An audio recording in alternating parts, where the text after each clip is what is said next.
Morning friends, GST platform के YouTube channel में आप सभी का स्वागत है। जी हाँ फ्रेंड्स, जीएसटीआर 3B के अंदर जो आपको लेट फीस लगाई जाती है उसको लेकर के एक काफ़ी इम्पॉर्टेंट अपडेट और मोस्ट इम्पॉर्टेंट वीडियो जो है वो आपको आज के इस सेशन में देखने को मिलने वाला है।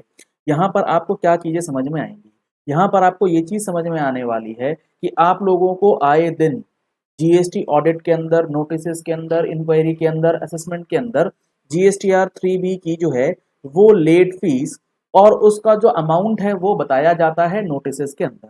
और आपको ये चीज डिसाइड करना होता है कि जिस पीरियड का लेट फी है उस पीरियड में क्या वाकई आपके लिए वो लेट फीस जो है वो लागू होती थी या नहीं। तो इसके लिए आपको नोटिफिकेशंस जो है समय समय पे जो इशू किए गए हैं उसका एक समरी जो है वो चाहिए रहता है। तो ये नोटिफिकेशन 76/2018 जो कि अमेंडेड है अप टू 29 अगस्त 2021, ये आपके लिए रामबाण जो है वो हो सकता है। किस तरीके से अभी आपको समझ में आ जाएगा। यहाँ पर जो ये नोटिफिकेशन है ये बेसिकली जितने भी जीएसटीआर 3B से रिलेटेड लेट फीस से अमेंडेड और लेट फीस के लिए अमेंडमेंट की बात करता है वो कवरेज देगा। इसके अंदर जो सबसे पहला ओपनिंग पैराग्राफ है वो ये कहता है कि अगर आपकी जीएसटीआर 3B की लेट फीस है जो कि जुलाई 17 ऑनवर्ड्स होनी चाहिए, वो 25 रुपए सीजीएसटी एंड 25 रुपए एसजीएसटी से ज्यादा नहीं होगी, यानी कि टोटल 50 रुपए। अगर आपकी नील की रिटर्न नहीं थी, अगर आपकी नील की रिटर्न थी तो जो ये पहला प्रोविजो है वो इस 50 रुपए को कम कर देगा और वो 20 रुपए हो जाएगी मैक्सिमम। तो आप सबसे पहले अगर आपके पास कोई 3B का नोटिस आ जाए तो आप ये चेक कर लीजिए कि पर डे की लेट फीस जो कैलकुलेट करी गई है वो 50 रुपए है या फिर 20 रुपए पर डे के अकॉर्डिंग।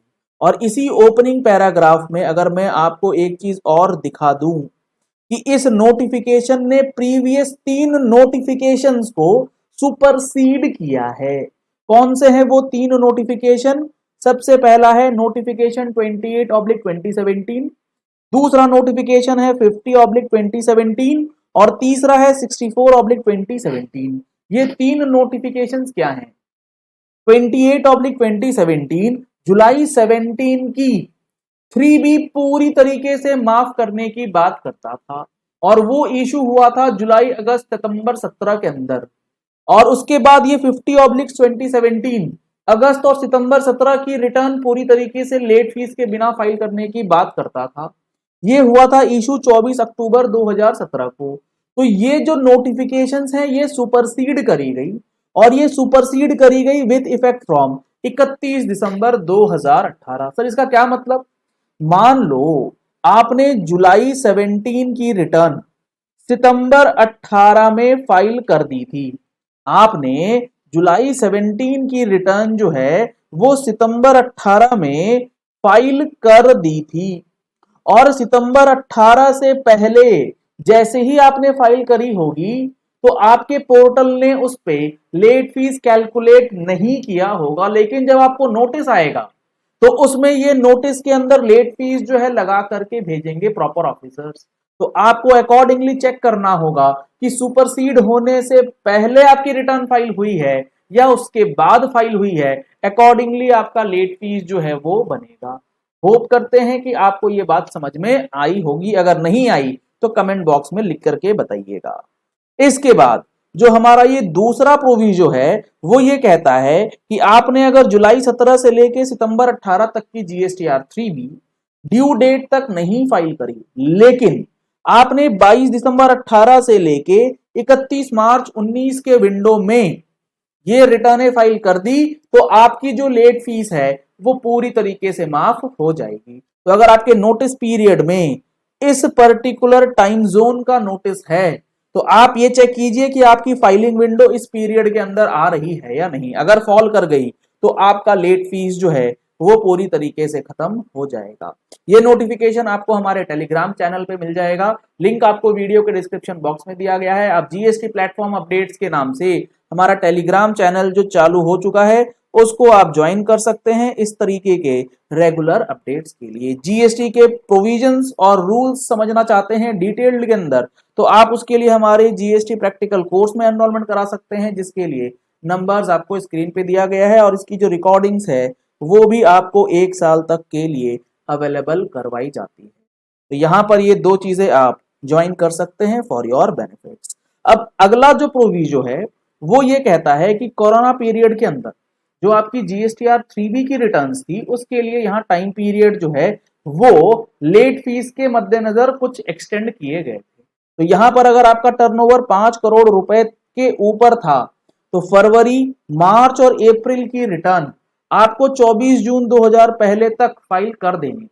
अगर आपने इस पीरियड को फॉलो किया तो आपकी लेट फीस जो है वो माफ हो जाएगी। अगर आपके नोटिस में इस चीज का जिक्र है कि आपने फरवरी की रिटर्न लेट सपोज 5 जून को फाइल करी है तो आपका लेट फीस अगर लगा दिया गया है तो वो आपका 0 होना चाहिए एज पर दिस नोटिफिकेशन। अगर आपका टर्नओवर 5 करोड़ रुपए तक है तो अकॉर्डिंगली फरवरी के लिए, मार्च के लिए, अप्रैल के लिए एंड मई 20 के साथ साथ जून एंड जुलाई 20 की जो जीएसटीआर 3B रिटर्न्स हैं उनकी लेट फीस जो है अकॉर्डिंगली 30 जून फरवरी के लिए, मार्च के लिए 3 जुलाई, अप्रैल के लिए 6 जुलाई, मई के लिए 12 सितंबर, जून के लिए 23 सितंबर और जुलाई के लिए 27 सितंबर जो है वो फिक्स करी गई। इस पीरियड को अगर आप फॉलो कर लेते हैं for these particular category of states, क्योंकि इन्होंने 2 हिस्सों में बांट रखा है भारत को, तो यहां पर आपको स्टेट ऑफ छत्तीसगढ़ यानी कि central and western and southern India के लिए ये डेट्स थी। अगर नॉर्दर्न और ईस्टर्न की बात करें तो इनके लिए डेट्स जो है वो कुछ अलग तरीके से इन्होंने बताई। तो आपको नोटिस में ये चेक करना है कि जिस पीरियड का लेट फीस है उस पीरियड के फाइलिंग की एक्चुअल डेट आपने क्या करी है। इंपॉर्टेंट क्या है इस पर्टिकुलर पैराग्राफ में? इंपॉर्टेंट है ये प्रोविजन, ये कहता है कि जो ऊपर हमने टेबल डिस्कस करी उस टेबल तक भी आपने उस टेबल के अंदर लेट सपोज 15 सितंबर की डेट दी गई मई 20 के लिए और आपने 15 सितंबर तक नहीं फाइल करी है, लेकिन आपने 30 सितंबर तक फाइल कर दी है रिटर्न, तो भी आपको लेट फीस जो है वो नहीं लगेगी। क्यों नहीं लगेगी भाई?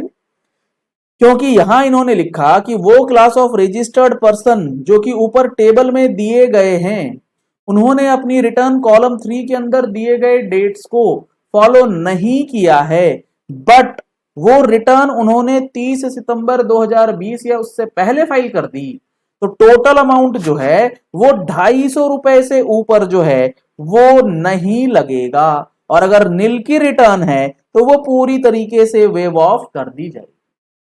तो ये चीज आपको नोटिस के रिप्लाई में इस पर्टिकुलर पॉइंट को जिक्र करना बेहद जरूरी है। और अगर आपका टर्नओवर 5 करोड़ रुपए से ऊपर था तो उस केस में भी आपको मई 20 से लेके जुलाई 20 की जो जीएसटीआर 3B है उसकी लेट फीस 30 सितंबर 20 तक मैक्सिमम 500 रुपए ही लगने चाहिए। और अगर आपकी नील की रिटर्न थी तो वो आपकी नील हो जाएगी, लेट फीस आपको नहीं पे करना है। काफी इंपॉर्टेंट नोटिफिकेशन है। इस नोटिफिकेशन को, इस वीडियो के जितने लोगों तक आप शेयर कर सकते हैं अपने कलीग्स के अंदर, फ्रेंड्स ग्रुप में, फैमिली ग्रुप्स में, वहां पर आपको काफी बेनिफिट जो है वो देखने को मिलेगा। इन सब के ऊपर सोने पे सुहागा अगला proviso provided also that the total amount of late fee payable. ये जो नोटिफिकेशन है इसमें प्रोविजो पर प्रोविजो आए हैं, तो हर बार ये चीजें अमेंड हुई हैं जो कि आप लोगों को समझना जरूरी है, क्योंकि आपको अल्टीमेटली जो अमेंडेड प्रोविजन है आप किस विंडो में फॉल कर रहे हैं। अगर आपकी रिटर्न उस विंडो में आ गई तो आप समझ नहीं पा रहे कितना पैसा आपका यहां पर सेव हो सकता है। जिस तरीके से यहां लिखा गया है कि late fee payable under section 14 shall stand waive which is an excess of 250 rupees. 500 रुपए से ऊपर पूरा वेव कर दिया जाएगा अगर आपकी जुलाई 17 से लेके जनवरी 20 तक की रिटर्न आपने 1 जुलाई 20 से 30 सितंबर 20, गोली मारो ऊपर क्या लिखा नहीं लिखा, आपने अगर जुलाई 17 से लेके जनवरी 20 तक की रिटर्न भी 1 जुलाई 20 से 30 सितंबर 20 के बीच फाइल कर दी है तो 500 रुपए से ऊपर की लेट फीस आपको नहीं लगी। जबकि जब नोटिस आएगा जुलाई 17 का तो आप समझ सकते हैं 10-10 हजार मैक्सिमम लेट फीस का नोटिस जो है आपको मिल जाता है। और आपने इस विंडो में फाइलिंग करी है, क्योंकि आप इस नोटिफिकेशन को नहीं पढ़ते हैं तो आपको ऐसी गलती बहुत महंगी पड़ती है। और अगर आपकी नील की रिटर्न थी और आपने जुलाई 17 से जनवरी 20 की रिटर्न इस विंडो में फाइल करी, तो लेट फीस पूरा जीरो हो जाएगा। वो 10,000 रुपए घट के पूरा का पूरा जीरो हो जाएगा। तो ये सारी चीजें हम लोग नोटिफिकेशन जब आता है तो अपनी मैगजीन के अंदर आपको बतलाते हैं। इसीलिए अगर आपने मैगजीन का सब्सक्रिप्शन नहीं लिया है तो जल्द से जल्द टैक्स मैगजीन का सब्सक्रिप्शन ले सकते हैं, ताकि ऐसी इंपॉर्टेंट इंफॉर्मेशन आप मिस ना करें। इसके बाद जो अगला प्रोविजो है ये बेसिकली मार्च 21, अप्रैल 21, मई 21 के लिए दिया गया है, जिसमें यह बताया गया है कि अगर आप अपनी रिटर्न 15 दिन फ्रॉम द ड्यू डेट के अंदर फाइल कर देंगे तो आपको लेट फीस जो है वो पे नहीं करनी होगी।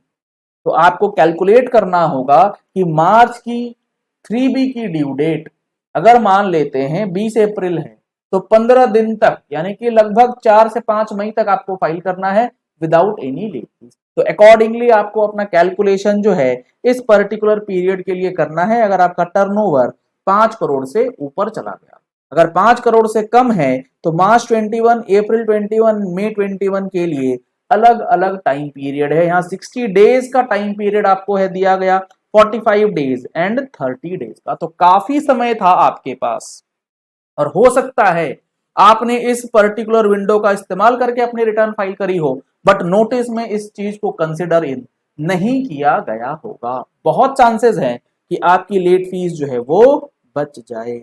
इसके बाद इन्होंने बता रखा है कि अगर आपका जुलाई से लेके अप्रैल 21, अब यहां पर आप समझिएगा जुलाई 17 से लेके अप्रैल 21 तक की 3B आपने ड्यू डेट पे फाइल नहीं करी, लेकिन आपने क्या करा है 1 जून 21 से 30 नवंबर 21 तक कर दिया है, तो 500 रुपए यानी कि 1000 रुपए से ऊपर की लेट फीस जो है वो माफ कर दी जाएगी।